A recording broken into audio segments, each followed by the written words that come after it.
Selamat pagi Bapak Ibu dan saudara-saudara yang dikasihi Tuhan. Salam. Mari kita membaca firman Tuhan yang terambil dari 1 Petrus pasal 2 ayat 18 sampai dengan ayat 25. 1 Petrus pasal 2 ayat 18 sampai dengan ayat 25. Demikian firman Tuhan, saya bacakan. Hai kamu hamba-hamba, tunduklah dengan penuh ketakutan kepada Tuhanmu, bukan saja kepada yang baik dan peramah, tetapi juga kepada yang bengis. Sebab adalah kasih karunia jika seorang karena sadar akan kehendak Allah menanggung penderitaan yang tidak harus ia tanggung. Sebab dapatkah disebut pujian jika kamu menderita pukulan karena kamu berbuat dosa? Tetapi jika kamu berbuat baik dan karena itu kamu harus menderita, maka itu adalah kasih karunia pada Allah. Sebab untuk itulah kamu dipanggil, karena Kristus pun telah menderita untuk kamu dan telah meninggalkan teladan bagimu, supaya kamu mengikuti jejaknya. Ia tidak berbuat dosa dan tipu tidak ada dalam mulutnya. Ketika ia dicaci maki, ia tidak membalas dengan mencaci maki. Ketika ia menderita, ia tidak mengancam, tetapi ia menyerahkannya kepada Dia yang menghakimi dengan adil. Ia sendiri telah memikul dosa kita di dalam tubuhnya di kayu salib, supaya kita yang telah mati terhadap dosa hidup untuk kebenaran. Oleh bilur-bilurnya kamu telah sembuh. Sebab dahulu kamu sesat seperti domba, tetapi sekarang kamu telah kembali kepada gembala dan pemelihara jiwamu. Demikian sejauh ini bagian firman Tuhan yang kita baca. Berbahagialah setiap kita yang membaca firman Tuhan, merenungkan dan melakukan dalam kehidupan kita setiap hari. Bapak, Ibu, dan saudara-saudara yang dikasihi oleh Tuhan, kalau misalnya ada guru tari mengajari anak-anak mengenai menari, maka biasanya itu gurunya berada di depan, kemudian dia melakukan gerakan sebagaimana telah disiapkan, lalu anak-anak itu disuruh untuk meniru, mengikuti gerakan atau apa yang diperagakan oleh guru tari tadi. Anak-anak disuruh mengikuti, begitu. Gambaran lain juga bisa kita lihat seperti ini. Hari Senin kemarin itu saya pergi ke Sidoarjo untuk satu acara di rumah seorang teman hamba Tuhan. Saya belum pernah ke sana, maka waktu itu ada satu teman yang dia sudah pernah ke sana, dia ada di depan, saya dari belakang. Jadi ketika dia belok kiri, saya ikut belok kiri. Dia belok kanan, saya belok kanan. Dia lurus, saya ikut lurus. Saya tidak boleh tertinggal dari dia itu, karena kalau saya tertinggal, saya sudah kesulitan. Maka saya selalu berusaha ada di belakangnya dia. Dia belok kiri, saya ikut. Orang yang di belakang saya juga begitu. But saya sama Kak Anden itu, mereka juga ikut. Jadi saya ikut yang di depan, ya. Teman-teman itu ikut kami dari belakang dan seterusnya. Akhirnya kami tiba di tempat yang dituju. Bapak, Ibu, dan saudara, tema khutbah hari ini kan ikutilah teladan dan jejaknya. Maksudnya itu ikuti teladan dan jejak daripada Yesus Kristus. Ayat yang ke-21 itu mengatakan, sebab untuk itulah kamu dipanggil, karena Kristus pun telah menderita untuk kamu dan telah meninggalkan teladan bagimu, supaya kamu mengikuti jejaknya. Katanya itu, Yesus Kristus sudah tinggalkan teladan, terus kita disuruh ikuti jejaknya. Ya, nah, saya coba melihat itu. Teladan ini apa? Dikatakan dalam kamus bahasa Indonesia, ya. Sesuatu yang patut ditiru atau baik untuk dicontoh. Entah itu perbuatan, kelakuan, sifat, dan sebagainya. Sedangkan jejak itu di dalam kamus dijelaskan beberapa arti, ya. Bekas tapak kaki, bekas langkah, jatuhnya kaki di tanah dan sebagainya. Tingkah laku yang telah dilakukan, perbuatan atau kelakuan yang jadi teladan. Jadi teladan maupun jejak itu mirip itu. Artinya kalau kita periksa di kamus. Nah, maka Bapak Ibu dan Saudara-saudara, hari ini hanya satu pertanyaan. Ya, biasanya kan bisa dua pertanyaan kadang-kadang ya. Ini hanya satu pertanyaan. Pertanyaannya itu begini.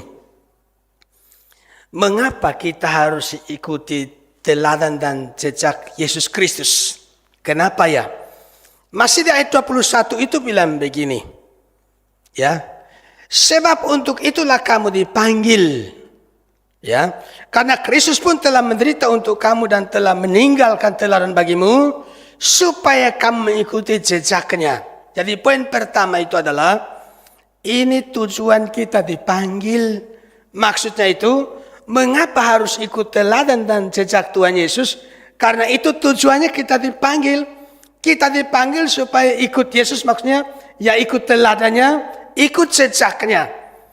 Dalam Matius 11 ayat 29 Yesus katakan begini. Pikulah kuk yang kupasang dan belajarlah padaku, katanya. Karena aku lemah lembut dan rendah hati dan jiwamu akan mendapat ketenangan. Di sini kita melihat hidup dalam tatanan hidup yang baru, berbeda dengan dunia. Itu tanda kita murid Yesus. Jadi kalau kita ikut teladan Yesus, ikut jejak Yesus, itu tandanya kita murid Yesus. Karena sering-sering saya mengatakan definisi murid itu apa sih? Murid itu orang yang belajar untuk hidup seperti gurunya. Jadi kalau Yesus itu sebagai guru kita, kita menjadi murid Yesus, ya harus belajar untuk hidup seperti guru, yaitu hidup seperti Yesus. Memisahkan diri dari hal-hal yang berdosa, menyangkal diri, memikul salib.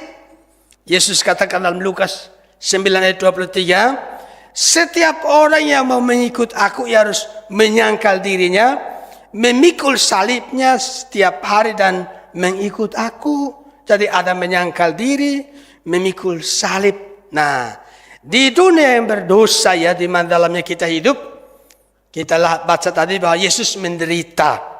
Ya, sehingga sebagai pengikut Yesus itu tidak tertutup kemungkinan, terbuka peluang untuk kita juga menderita. Nah, Bapak Ibu dan Saudara, surat Petrus ini ditulis khususnya bagian yang kita baca tadi itu ya. Itu ditujukan khusus untuk para hamba atau budak pada zaman itu ya. Ditulis untuk para hamba atau para budak pada waktu itu. Ayat 18 mengatakan, hai kamu hamba-hamba. Nah, luar biasa kan? Ditulis kepada hamba-hamba atau para budak pada waktu itu. Nah, ada seorang menulis begini, saya bacakan ya, mengenai perbudakan di zaman itu, bilang begini. Dalam kekaisaran Romawi ada 60 juta budak. Cukup banyak itu ya. Perbudakan dimulai dengan penaklukan Romawi. Mula-mula budak-budak pada umumnya adalah para tawanan perang. Bukan hanya tugas-tugas kasar atau rendah yang dilakukan oleh budak-budak, dokter-dokter, guru-guru, musisi-musisi, aktor-aktor, sekretaris-sekretaris, pengurus-pengurus rumah adalah budak-budak. Bahkan dalam faktanya semua pekerjaan Romawi dilakukan oleh budak-budak. Sikap Romawi adalah bahwa tidak ada gunanya menjadi tuan dari dunia, tetapi melakukan pekerjaan sendiri. Biarlah budak-budak yang melakukannya dan biarlah para warga negara hidup dalam kemalasan yang manja. Ini praktik perbudakan di zaman kekaisaran Romawi pada waktu itu.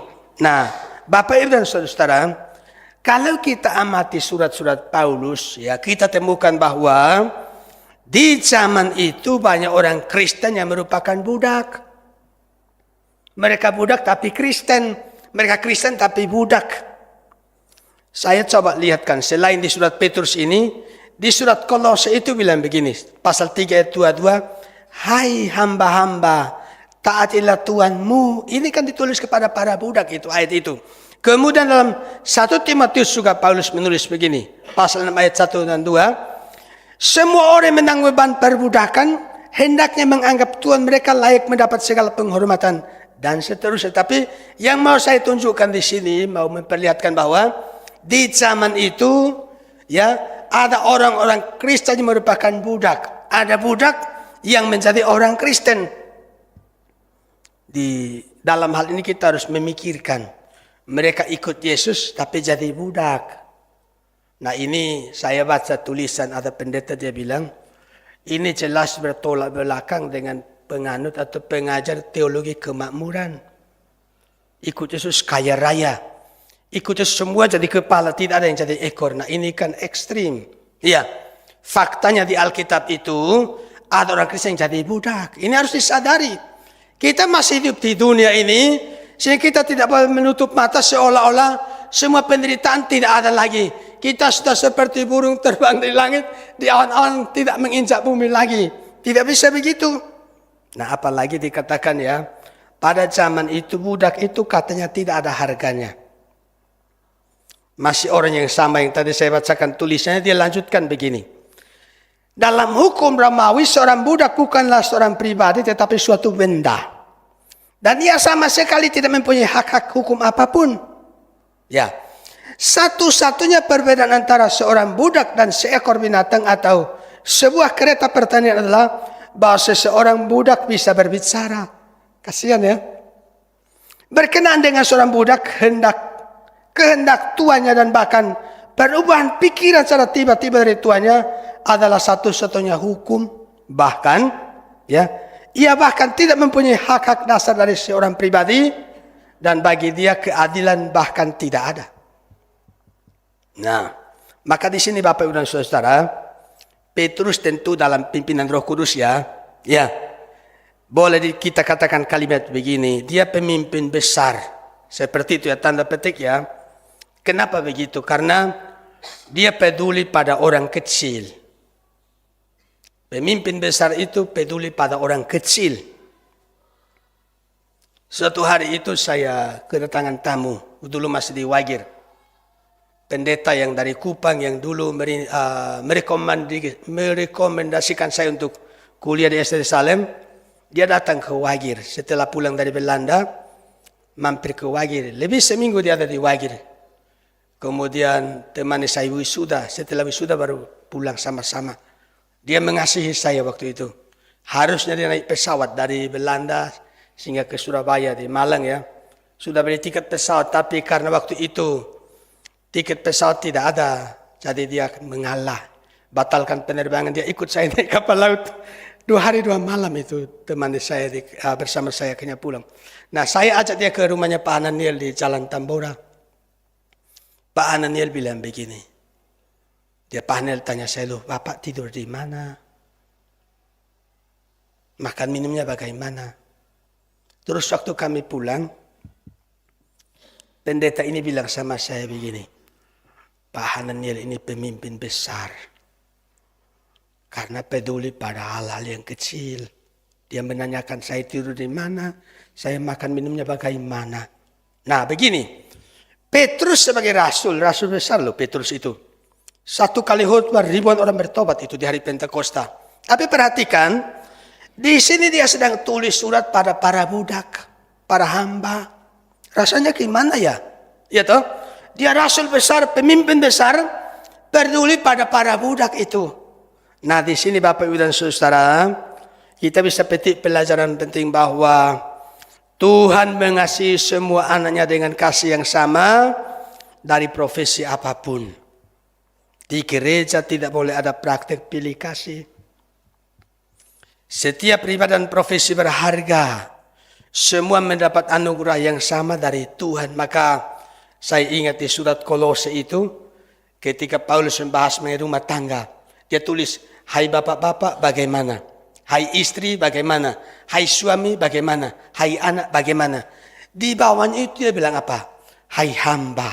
Artinya tulis surat ya kepada bapak bagaimana, kepada ibu bagaimana, kepada anak bagaimana, dan seterusnya. Dan hamba-hamba itu. Artinya bahwa Tuhan perhatikan semuanya. Maka tidak boleh saling merendahkan berdasarkan latar belakang profesi, pendidikan, status sosial, dan sebagainya. Amin. Di gereja itu semuanya sama. Kita semuanya sama. Sama-sama tebusannya Yesus Kristus. Maka dalam Yesus kita bersaudara. Dari manapun kita berasal ya. Nah Bapak Ibu dan Saudara, kalau di surat Petrus pasal 2 ini mulai 13 sampai 17 itu, Petrus tulis untuk mengatasi bagaimana hubungan jemaat dengan pemerintah. Ya, maka mulai ayat 18 sampai 25 ini, dia menulis untuk menata, untuk mengatur mengenai bagaimana hamba-hamba dengan para majikannya. Ya toh? Ini sebagai semacam panduan atau solusi atau jalan keluar bagi jemaat yang merupakan budak pada waktu itu.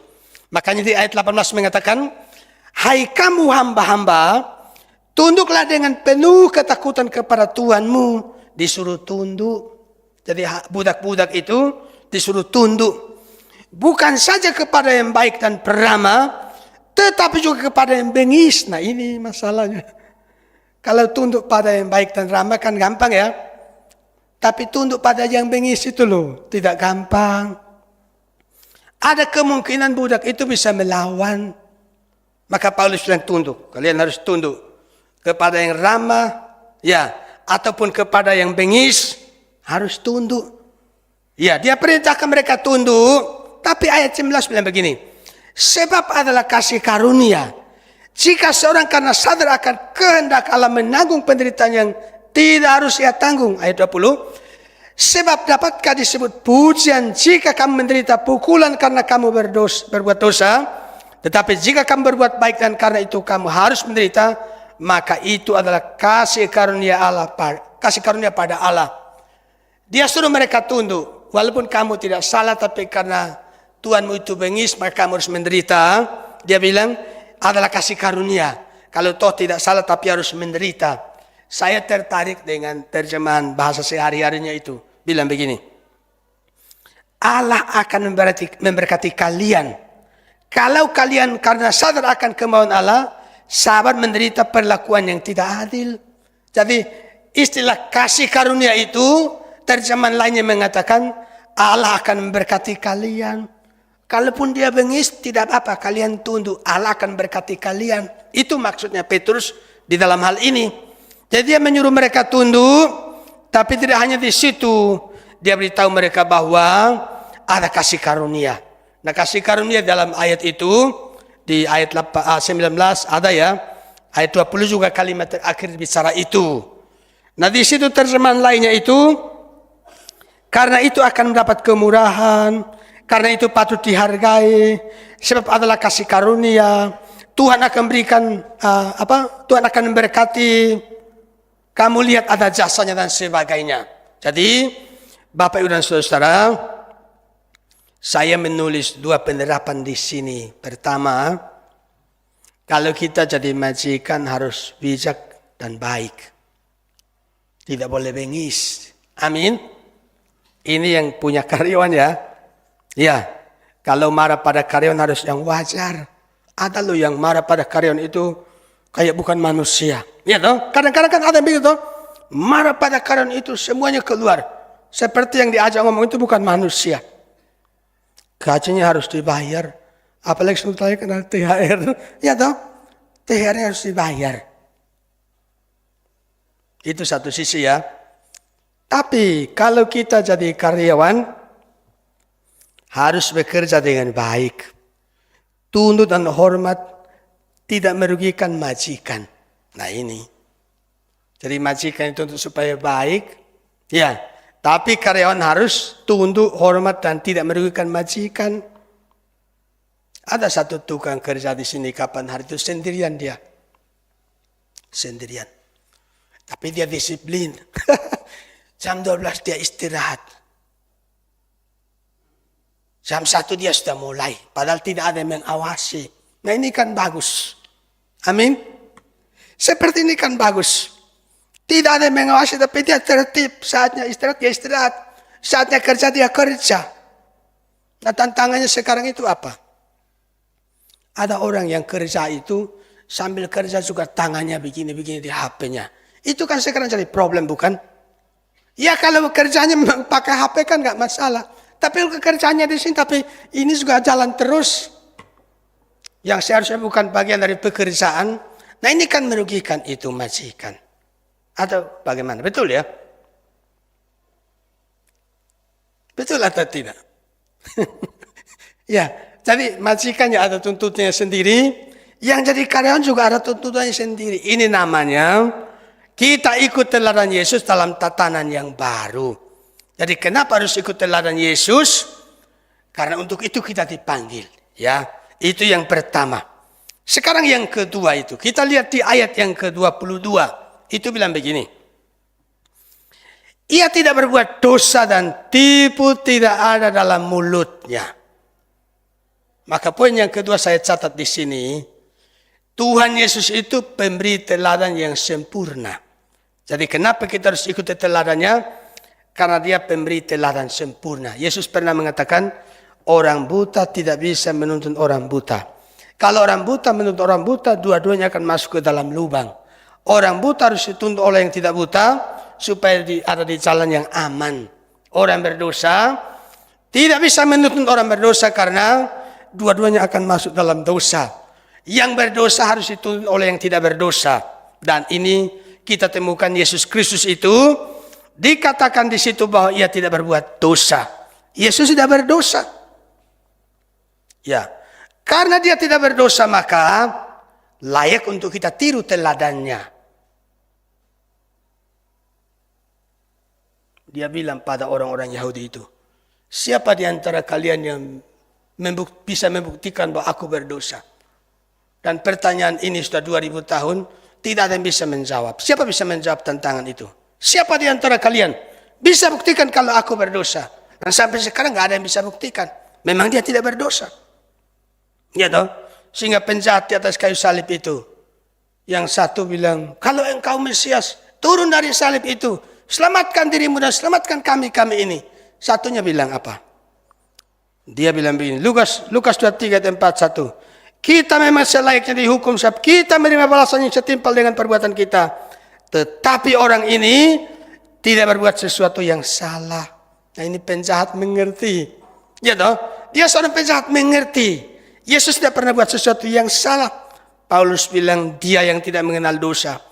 Telah dibuatnya menjadi dosa karena kita supaya dalam dia kita dibenarkan oleh Allah.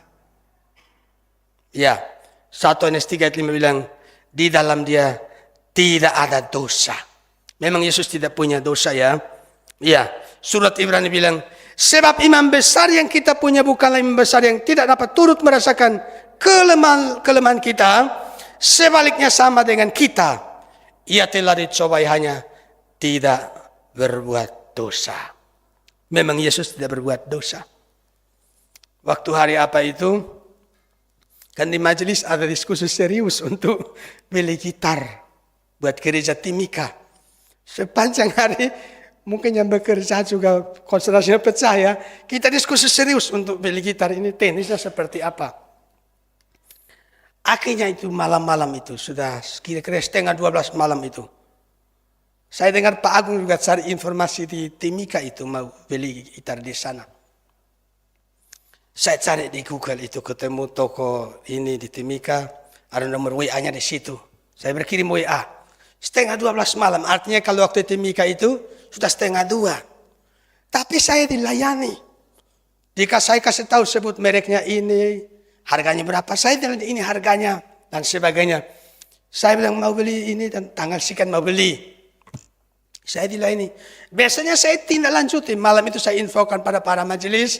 Selesai urusan kan. Besok saya hubungi. Ternyata tokonya itu dekat dengan gereja Timika. Jaraknya sekitar 1 kilo. Ya. Dia bilang begini. Kalau Bapak serius langsung dibayar. Nanti kita antar. Saya bilang oh ya sebentar. Saya hubungi Pak Yusuf. Minta tolong Pak Yusuf datang ke toko itu. Pak Yusuf masih agak lama datang ke sana. Dia kejar terus. Silakan Pak ditransfer nanti sebentar lagi diambil orang lain. Saya tunggu dulu teman saya mau ke situ. Akhirnya Pak Yusuf datang. Saya bilang iya teman saya sudah sampai. Dia bilang apa sama saya? Gitar sudah diambil orang lain. Ya. Sudah diambil orang lain. Terus Pak Yusuf datang gitarnya masih ada. Ternyata itu penipu. Penipu. Untung uangnya tidak ditransfer kan. Dia penipu dan itu pemilik toko bilang pada Pak Yusuf, sudah ada beberapa orang yang tertipu dengan si penipu itu. Ya, nah perhatikan di sini, dunia ini penuh dengan penipuan.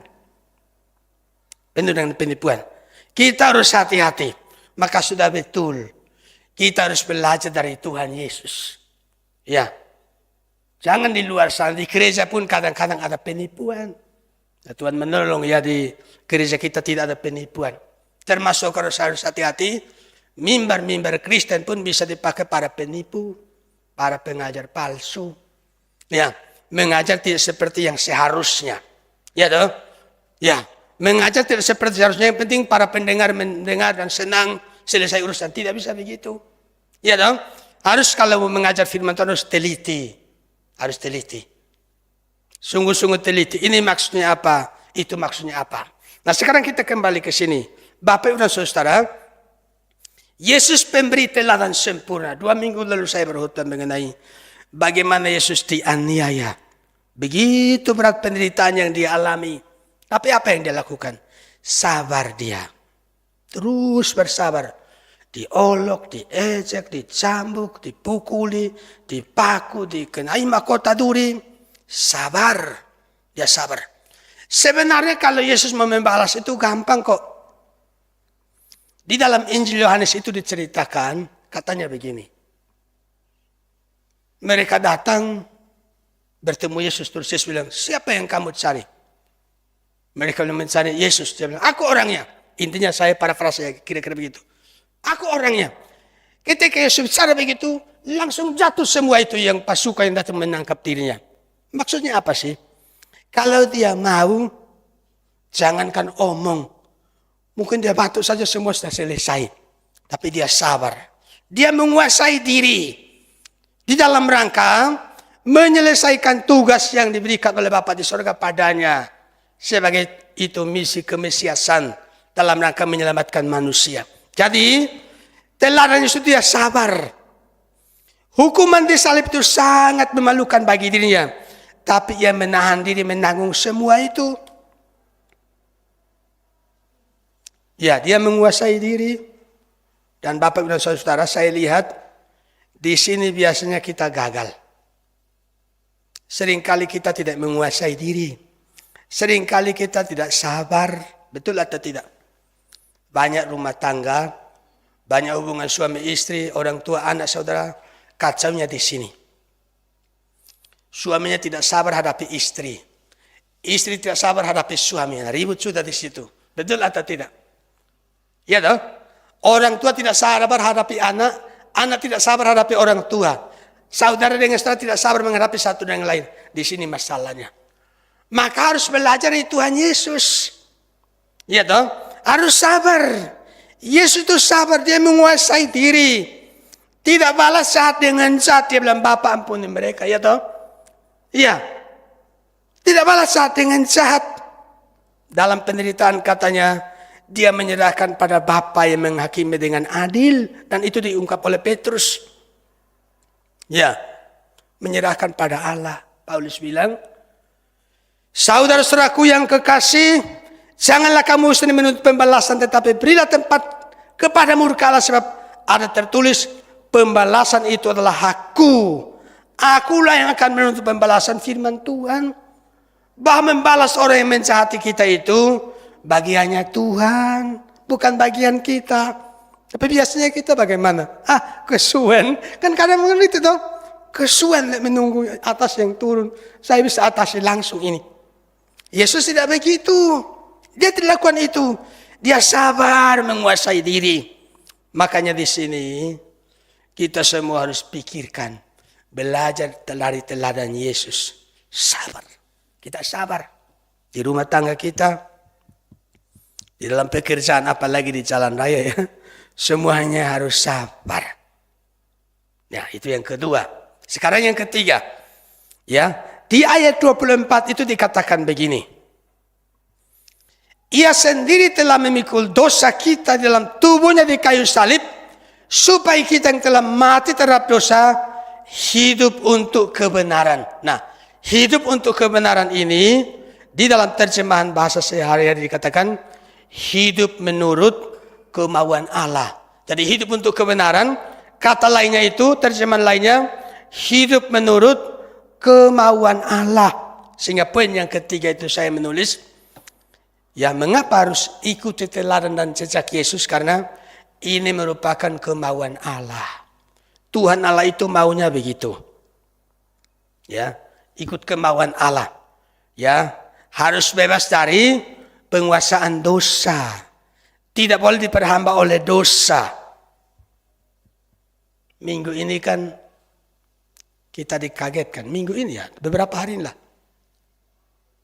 Ada oknum anggota TNI menembak oknum polisi. Dengar beritanya ya. 3 orang meninggal. Penyebabnya apa sih? Pemicunya apa sih? Sabung ayam. Ini kan judi. Ya, judi. Orang Kristen, kita harus bebas dari hal seperti itu. Ya, bebas dari dosa. Paulus bilang, jangan serahkan anggota tubuhmu pada kelaliman atau dosa. Itu mengenai judi. Hal-hal yang lain juga begitu. Hidup menurut kemauan Allah, bebas dari dosa itu, yang merupakan buah dari penebusan. Kita sudah ditebus, makanya kita harus bebas dari dosa. Ada orang bilang begini, pendeta kalau khutbah itu, jangan sering-sering omong penderitaan Yesus. Nanti buat jiwanya jemaat itu terganggu katanya. Jangan omong yang menderita lah, dipakulah, ditombaklah, ya toh, disiksa lah, dikenai mahkota, teruslah diejek, diolok. Enggak enak untuk suasana hati jemaat. Datang ke gereja harusnya dengar berita yang baik, yang bisa menenangkan. Ini malah dikasih tahu siksaan, penderitaan. Hatinya jemaat gimana? Jadi tolonglah jangan bicara penderitaan. Apakah kita setuju dengan omongan begitu? Justru bicara penderitaan Yesus itu inti iman Kristen. Membuang penderitaan Yesus dari berita mimbar itu sebenarnya kita sedang tidak beribadah pada Tuhan. Sedang tidak memberitakan firman Tuhan, memuliakan Tuhan. Sedang mencari kesenangan sendiri-sendiri. Paulus bilang, di akhir zaman itu banyak orang mencari itu. Pemberita-pemberita yang mengenakan telinga. Ya, asal jemaat bisa senang, selesai toh. Tapi kan bukan itu yang diinginkan Tuhan. Bicara penderitaan Yesus, itu menolong kita supaya jangan terus berbuat dosa. Dia itu loh sudah mati-matian untuk kita. Dia sudah begitu luar biasa berkorban untuk kita. Maka kita jangan terus berbuat dosa. Kan itu maunya Tuhan toh. Kenapa harus ikut jejak Yesus hidup benar jauh dari dosa? Ya itu maunya Tuhan. Dan Yesus kan sudah beri teladan. Dia bilang begini. Yohanes 6 ayat 38. Aku telah datang ke dunia ini. Bukan untuk melakukan kehendakku sendiri. Melainkan melakukan kehendak Dia yang mengutus aku. Ya. Melakukan kehendak Bapaknya. Di sumur Yakub itu kan, dia cakap-cakap dengan wanita Samaria, murid-murid pergi ke kota cari makan. Murid-murid datang, mereka itu ajak dia makan. Yesus bilang apa? Aku sudah makan. Murid-murid bingung, loh, dia sudah makan. Dia bilang apa? Makananku ialah melakukan kehendak Dia yang mengutus aku dan menyelesaikan pekerjaannya. Intinya ialah orientasi hidup Yesus waktu di dunia ini ialah melakukan kehendak Bapaknya. Maka sebagai pengikut Yesus, yang mau ikuti teladan Yesus, ya ini. Kita harus berusaha untuk ikuti kemauan Tuhan. Ikuti teladan Yesus. Nah sekarang terakhir. Ya, di ayat 25 itu, ayat terakhir dari bacaan tadi dikatakan, sebab dahulu kamu sesat seperti domba. Tetapi sekarang kamu telah kembali kepada gembala dan pemelihara jiwamu. Kenapa kita harus ikuti teladan dan jejak Yesus? Karena Ia adalah gembala atau penuntun. Ya, di sini saya tulis begitu. Gembala atau penuntun dan pemelihara hidup kita menurut ayat 25 tadi. Dia memelihara kita. Maka Mazmur bilang, Tuhan adalah gembalaku, takkan kekurangan aku. Ya, memang Dia pelihara kita. Yesus bilang begini di Yohanes 10 ayat 27 ya. Domba-dombaku mendengarkan suaraku dan aku mengenal mereka dan mereka mengikut aku. Maksudnya Dia gembala, ya kita ikut tuntunannya. Ya, gembala menuntun kita harus ikut. Itu kan yang merupakan pilihan yang terbaik. Kenapa harus ikut teladannya? Karena dia gembala kita. Nah, Petrus bandingkan di sini. Dulu kita sesat, ya toh, seperti domba. Masing-masing ikut jalannya sendiri. Tapi melalui pengorbanan Yesus, kita dikembalikan pada Sang Gembala, Tuhan Allah. Maka sekarang kita harus ikut. Dia sungguh mengasihi kita. Dia menuntun kita ke tempat yang seharusnya. Kalau kita jalan sendiri sudah sesat, dia pemimpin kita. Maka Bapak Ibu dan Saudara, waktu Yesus panggil murid-murid, dia bilang apa? Dia bilang apa pada muridnya? Ikutlah aku, ikutlah aku, ikutlah aku. Apa maksudnya ini? Dia bilang ikutlah aku. Ikutlah aku secara harafiah itu berarti datanglah sesudah aku. Ya, dia lewat terus kita ikut. Datanglah sesudah aku. Kita ikut dia. Mengikuti guru kemanapun guru pergi. Yesuslah yang seharusnya berjalan di depan. Ya, kita mengikuti dia. Nah sayangnya sebagian orang justru hendak mengatur Yesus. Seperti Petrus itu yang tulis surat di sini itu loh. Puji Tuhan, pikiran sudah berubah ya. Dulu waktu Yesus bicara mengenai penderitaan, dia bilang apa? Matius 16 mulai 21. Sejak waktu itu Yesus mulai menyatakan kepada murid-muridnya bahwa ia harus pergi ke Yerusalem dan menanggung banyak penderitaan dari pihak tua-tua, imam-imam kepala dan ahli-ahli Taurat, lalu dibunuh dan dibangkitkan pada hari ketiga. Nah, apa yang dilakukan Petrus waktu Yesus bicara begitu? Tetapi Petrus menarik Yesus ke samping dan menegur dia, katanya, Tuhan, kiranya Allah menjauhkan hal itu. Hal itu sekali-kali takkan menimpa engkau. Nah, Yesus bilang apa padanya? Enyahlah iblis. Yesus bilang begini keras. Tapi memang Yesus harus lakukan itu. Engkau suatu batu sandungan bagiku.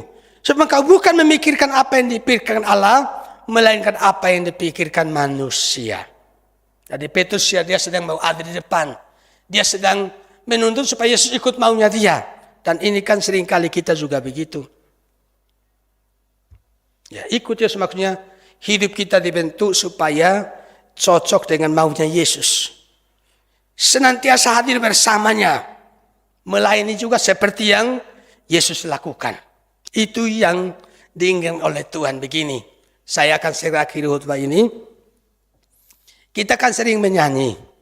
Dengar dia panggil nama saya. Terus apa lanjutnya? Ku jawab ya. Ya toh. Dengar dia panggil terus kita jawab. Terus ada lagu lain bilang begini. Saya mau iring Yesus. Kalimat berikut bilang apa? Meskipun saya susah menderita dalam dunia, saya mau iring Yesus sampai selama-lamanya. Sebagian orang tidak suka lagu ini karena apa? Ada menderitanya. Mereka ingin kali ikut Yesus jangan menderitalah. Lagu itu menderita. Kita jangan nyanyi begitu. Nanti kita menderita sungguhan. Ini kan bahaya. Mengikut Yesus keputusanku. Mengikut Yesus keputusanku. Dan seterusnya. Walaupun menderita harus terus ikut Yesus. Ini yang diinginkan oleh Tuhan. Nah, ada seorang teolog namanya John Stott. Dia katakan satu kalimat begini. Kekristenan hanya meluas, tetapi tidak berakar.